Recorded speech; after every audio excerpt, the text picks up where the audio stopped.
Support for this podcast and the following message come from Corient. Corient provides wealth management services centered around you. They focus on exceeding expectations, simplifying lives, and establishing legacies that last for generations. Leverage their exclusive network of experts to help achieve your personal and professional financial goals. As one of the largest integrated fee-only registered investment advisors in the U.S., Corient has experienced teams who can craft custom solutions designed to help you reach your financial goals, no matter how complex. Real wealth requires real solutions. Connect to a wealth advisor today at Corient.com. The holidays start here at Baker's with a variety of options to celebrate traditions old and new. You could do a classic herb-roasted turkey or spice it up and make turkey tacos. Serve up a go-to shrimp cocktail or use Simple Truth wild-caught shrimp for your first Cajun risotto. Make creamy mac and cheese or a spinach artichoke fondue from our selection of Murray's cheese. No matter how you shop, Baker's has all the freshest ingredients to embrace all your holiday traditions. Baker's, fresh for everyone. Now, Sugar Crinkles, the sugar rice treat that's just right sweet, is proud to present Gunsmoke.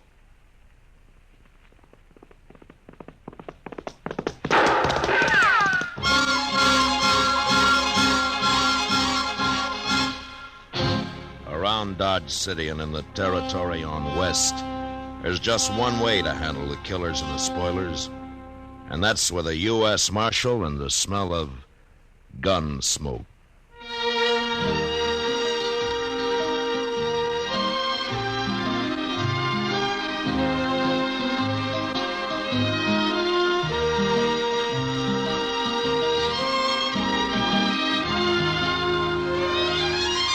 Gunsmoke, the story of the violence that moved west with young America.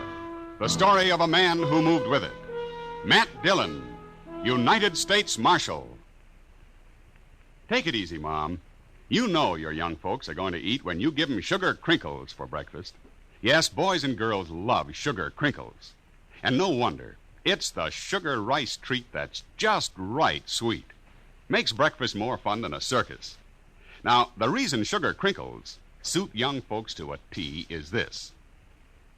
Some sugar-coated cereals they've tried seem too sweet. Others don't seem sweet enough.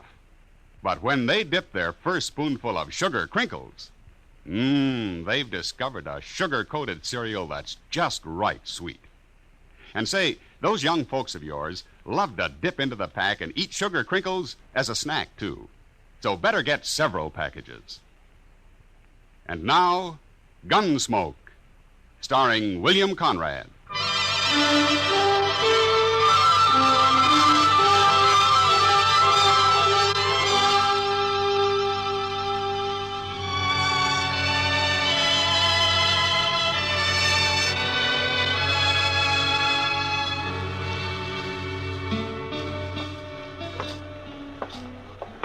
Mr. Dillon, look at those men down there by the jail. Yeah, it's quite a crowd. Well, now, what's so curious about a wagon load of buffalo hides, I wonder? Maybe they got a white one, Chester. They must have something mighty interesting. Yeah. This your wagon, mister? Nope. It's Gatliff's. I skinned for him. What's the crowd for? Just curious. The other skinner got hurt and we brought him into the dock. Oh, what happened? Is he hurt bad? Bad enough Gatliff didn't see any sense in bringing him into town at all. Me and the cook, we made him, though. What? Oh, here's Gatliff now. Chester, go up to Doc's and see what you can find out, huh? Yes, sir. How is he, Gatliff? Doc will take care of everything, Toby. Never mind that. How is he? He's dead. Let's drive these hides on down to the shed, huh? Come on. Just a minute, Gatliff. Some other time, Marshal. I'm busy. So am I. But I want to talk to you anyway. You and the cook go get these hides unloaded, Toby. I'll be right along. Okay. Now, where you on, Marshal? What happened to your Skinner? Billy? He hurt himself, that's all. He's dead, isn't he? Yeah, he's dead. He got hurt and he died. That's all. When did he get hurt? Last night. Then why didn't you bring him in last night? And them other fellas, the cook and Toby, they figured he was done for anyway. They didn't want to bother, I guess. What happened to him, Gatliff? How did he get hurt? I don't rightly know, Marshal. He was alone in camp, and when we got there, he'd gone and burned himself. Burned? With what? Hot lead, Marshal. Spilled it all over him. Lead for bullets? Yeah, that's it. He was cooking up lead in a fry pan. That was one of Billy's chores to make my bullets. He always was a mite clumsy. He sure messed himself up this time. There must have been a lot of lead. 50, 60 pounds, I reckon. Mr. Gatlin, that man of yours, Doc's all through with him. He said you can bury him now. Oh, no, I ain't paying for no burial. He's just a skinner I hired. I don't even know his last name. You're his boss, aren't you? You brought him in here. He's just a bum who worked for me. Well, Hold it, Chester. All right, Gatliff, we'll take care of him. He caused me trouble enough. I don't want to hear no more about him ever. What about the Skinner, Chester? Tell me. Oh, it was terrible, Mr. Dillon. Doc said he don't know how he lived as long as he did. Did he talk to Doc? Oh, goodness knows, the poor fella. How do you suppose it happened, Chester? Why, a hot lead. Had a whole pan full of it, they told me. Yeah, but what man's going to pick up 50 or 60 pounds of molten lead and spill it all over him? Oh, well, I hadn't thought of that. Of course, there's another way it could have happened. How's that? Somebody could have pushed him down into it. Oh, my. Who? I don't know. Gatliff or maybe his Skinner, Toby. I wonder where Toby went.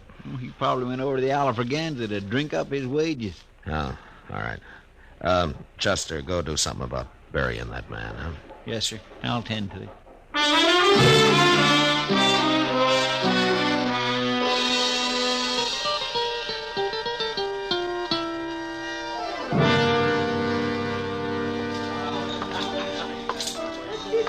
Hello, Toby. Huh? Oh, hello, Marshal. Sam. Yeah? Set out a bottle of rye and another glass, huh? Sure, Marshal. I'll, buy you a drink. You will? Well, sure, Marshal, sure. Well, Toby, here's to your friend, Billy. He was no friend of mine, but he died a bad death. I'll drink to him.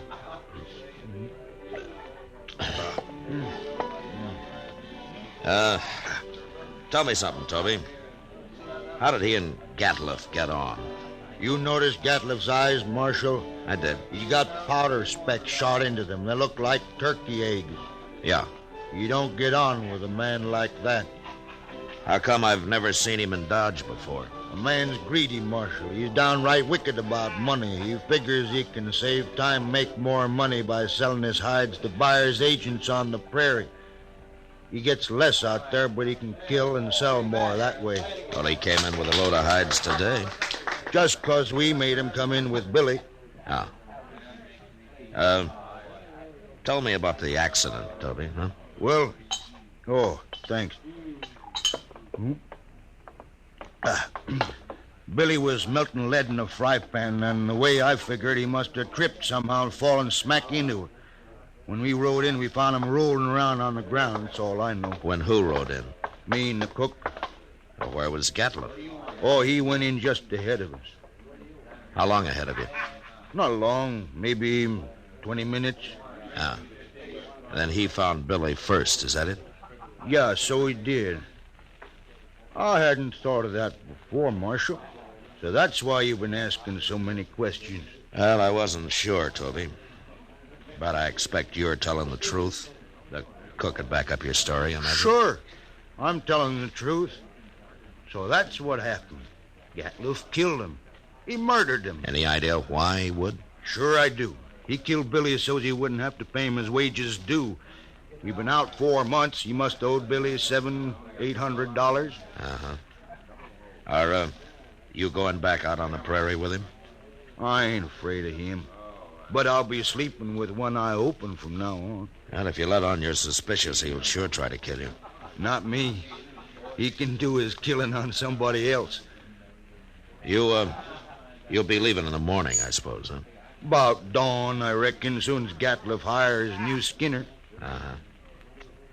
Well, the bottle's yours, Toby, and good luck. Oh, I sure do thank you, Marshal.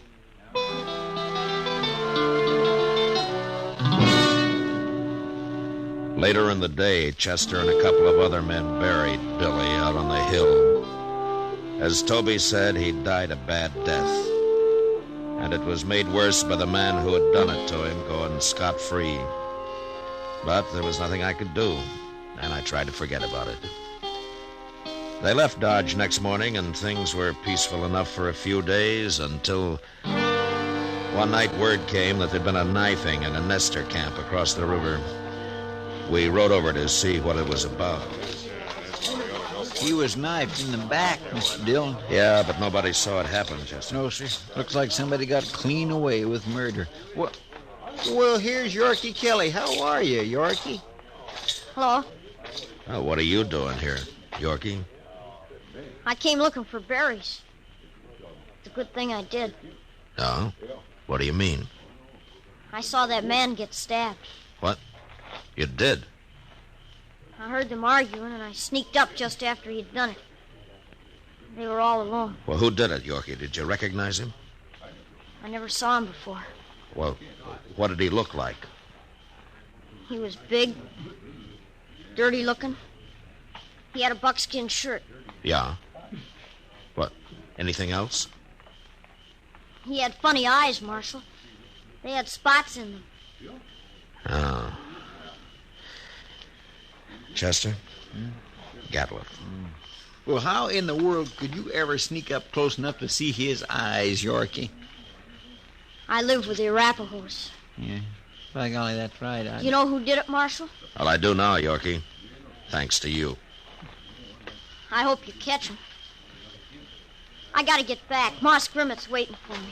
So long, Yorkie. I guess it was Gatliff, all right, Mr. Dillon. Yeah. Seems like a dangerous kind of a man to be running loose. I got him now, Chester. As soon as I find him. Oh, I hope so, Mr. Dillon. I certainly do hope so.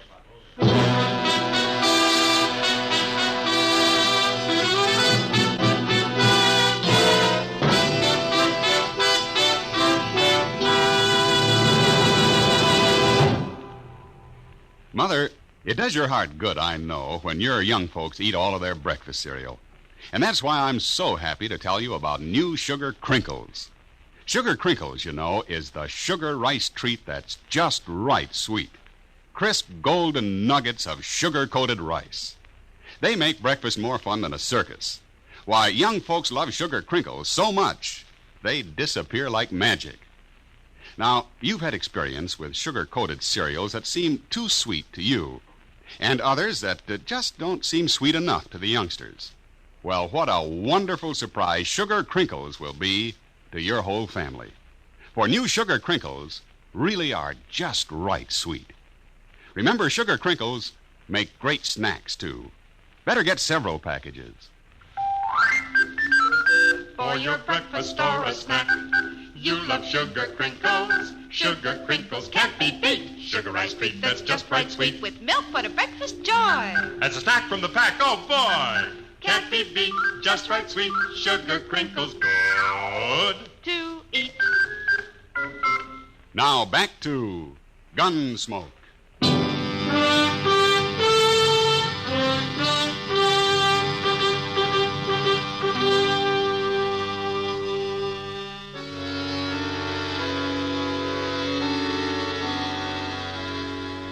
Since Gatliff would figure nobody had seen him, it wasn't likely that he'd run.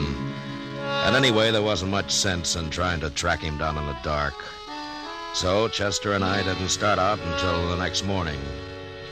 Ordinarily, a man could ride into the prairie and disappear, but with Gatliff, it was a little different. At least we knew he'd be somewhere around Buffalo. It was late afternoon before we reached good hunting grounds and almost dark when we spotted the first hunter's camp. On over to the fire, stranger. Well, thank you. Supper will be ready soon. Hey, cook, throw some more tongue in that stew pot. Okay. You don't like buffalo tongue, you'll go mighty hungry in this camp. Thanks, mister. Hey, you're a lawman. Matt Dillon, a U.S. Marshal. My name's Tom Mercer. And this is Chester Proudfoot. Mr. Mercer. Howdy. Supper will take a little longer yet. Anyway, my Skinners won't be in for a while. Sit down. Thank you. Well, how you doing? Oh, fair, Marshal, fair. I killed over 100 today. Oh? Been here long? About a month. I'll move on a couple of weeks. I don't know, Marshal. I figure this whole southern herd's going to be clean wiped out for long. Next year I'm going to Dakota. Too many hunters, maybe, huh? That's just it. That's it exactly. Have you seen any in the last day or two? Just who you looking for, Marshal? A fellow by the name of Gatliff, a big man. Speckled eyes. What's they done? You know him? No, I don't. Nobody's come near us in, over a week. Yeah. You're not much help, then. Except for that stew the cook's making. Oh, you'll like that. We're having dried apples, too. I mighty near could eat a buffalo raw, the entire beast. Hey, you must be part Injun. Well, no, I seen one of them eat a whole liver raw. Aw. Yes, he got propped up against a tree and ate every bit of it. And then went sound asleep right there in the sun. He was sure some sight. Heard you ever get that close to an Indian? Oh, Indians ain't always bad. No, that's true. But they're going to get real hungry when the herd's gone. That's so, Marshal. That's surely so. That's what makes them mad. Well, don't you think that's reason enough? Fella told me a couple of weeks ago he run into a bunch west of here. They was looking for scalps, all right, too. Oh, hey, here comes my skinners. Now we can get outside of some of that stew. Fine. Don't you ever feed this man, Marshal? Only when he works, Mercer. Oh, now, Mr. Dillon.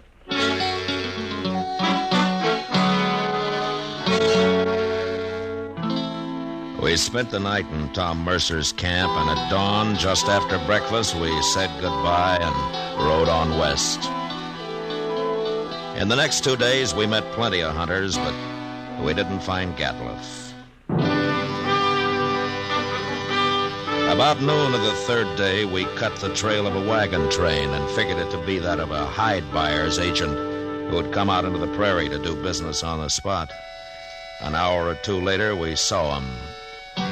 A long string of ox-drawn wagons piled high with hides. There was a man on horseback leading the train. We rode up to him.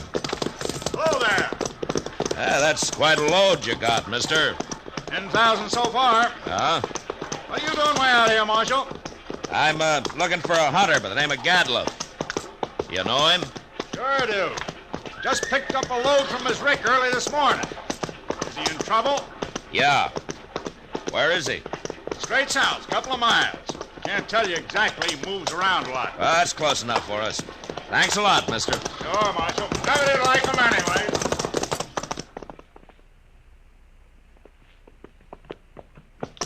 There's an empty rick. That must be it. Yeah. But he's moved his camp. Not far, if it just this morning. Chester. What's that out there? Where at? It looks like a man. Come on. Fella.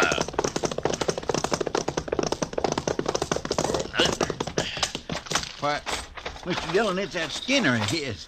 Yeah. Get some water, Chester. Yes, sir.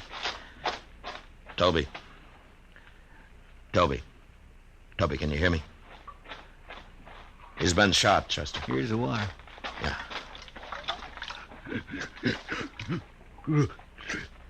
Toby, it's Marshal Dillon. Give me a drink. Yeah, here. He shot me, Marshal. Well, what happened? Where's the rest of the crew? They run off. Took his wagon and the horses. He went kind of crazy when he found out. That's why he shot me. Where is he now? I don't know, Marshal. He shot me, and then he said he was going hunting. He's going loco. Now, take it easy, Toby. Take it easy. You're going to be all right. I could hear him shooting that sharps a long time. And then he stopped. Where was he? Which way, Toby? Off. Behind me there. I could hear him. Yeah. Chester, stay with him, huh? I'm going after Gatliff.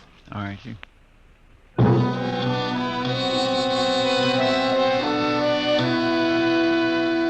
Off in the direction Toby had indicated, there lay a large, isolated hollow surrounded by low ridges. When I reached it, I dismounted and crawled up to where I could look down into it. There was no sign of Gatliff, but lying on the prairie floor were the bodies of countless fresh-killed buffalo.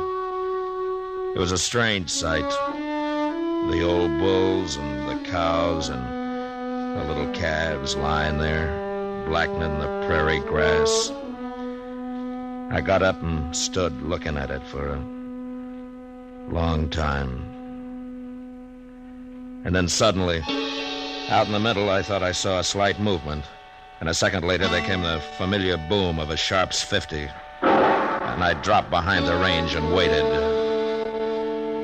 And then Chester rode up. Did you find him, Mr. Dillon? Yeah. I thought I'd better come along. You see... Toby's dead. Is that it? Yes, sir. All right. Well, Gatliff's down there in the middle of the hollow, but we can't get anywhere near him as long as he's got that Sharp's rifle. He's killed a small herd of buffalo in there, and now he's lying out in the center of them. Well, that's the darndest thing I ever heard of, Mr. Dillon. He must have gone crazy, just like Toby said. Yeah. What's he shooting at now? Hey, Mr. Dillon, the way he's spacing them shots... Yeah, that's the signal for help, Chester. Come on. Say, maybe it's just a trap. Oh, be ready to take cover behind one of these animals. It might be. Sounds like he's been hurt. Yeah. Just keep your head up. There he is, behind that big bull. Yeah, I see him. Wow. Mr. Dillon, he's all... There have been horses in here, Chester. Indians. Oh, my goodness. Come on.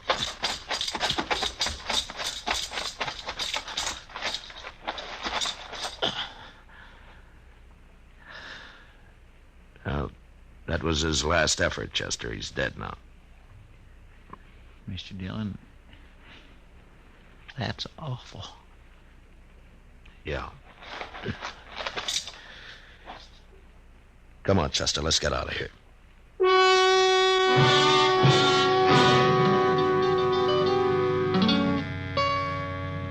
I don't know how the Indians caught Gatliff. He'd gone a little mad, and maybe that made it easy for him. But they'd finally got themselves a buffalo hunter. And into their unbelievably savage torture of him had gone all the hatred and desperation of a race being slowly starved and driven from their homeland. And then they'd put him there, surrounded by his own bloody slaughter, and they'd gone off with a gesture of contempt, leaving his rifle and his ammunition by his side. And having seen what they did to him, I'll never know how he managed to fire even one of those shots. For all of his evil, Gatliff had died harder than any man I'd ever seen. Chester and I rode back to Dodge, and it was never mentioned between us again.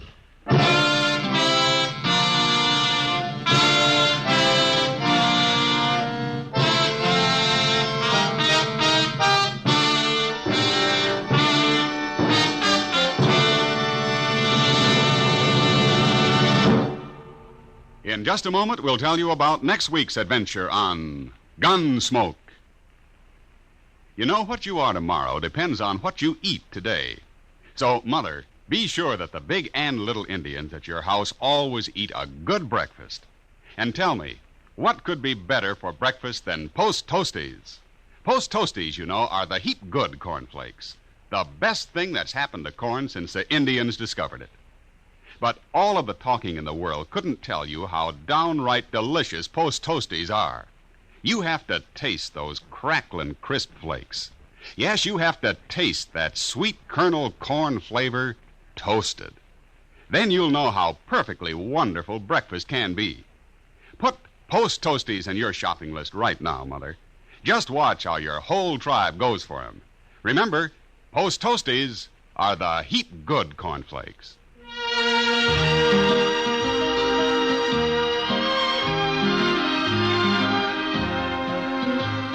Gunsmoke, under the direction of Norman Macdonnell, stars William Conrad as Matt Dillon, U.S. Marshal.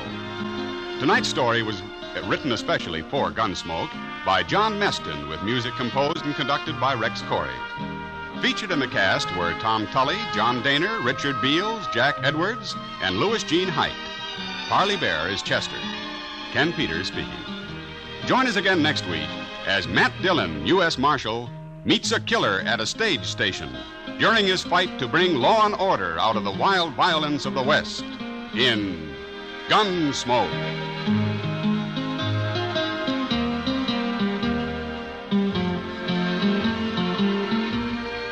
Listen next week at this time when Gunsmoke will be brought to you by Toast Toasties, the heap good cornflakes.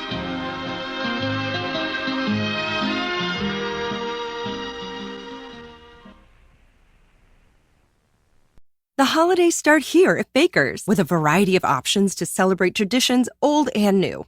You could do a classic herb-roasted turkey or spice it up and make turkey tacos. Serve up a go-to shrimp cocktail or use Simple Truth wild-caught shrimp for your first Cajun risotto. Make creamy mac and cheese or a spinach artichoke fondue from our selection of Murray's cheese. No matter how you shop, Baker's has all the freshest ingredients to embrace all your holiday traditions. Baker's, fresh for everyone.